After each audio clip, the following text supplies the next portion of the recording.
Base X5.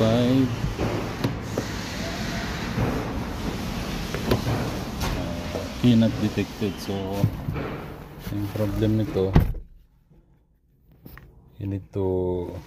kailangan nyo sang ikabit dito para mag start. So kailangan natin i-program.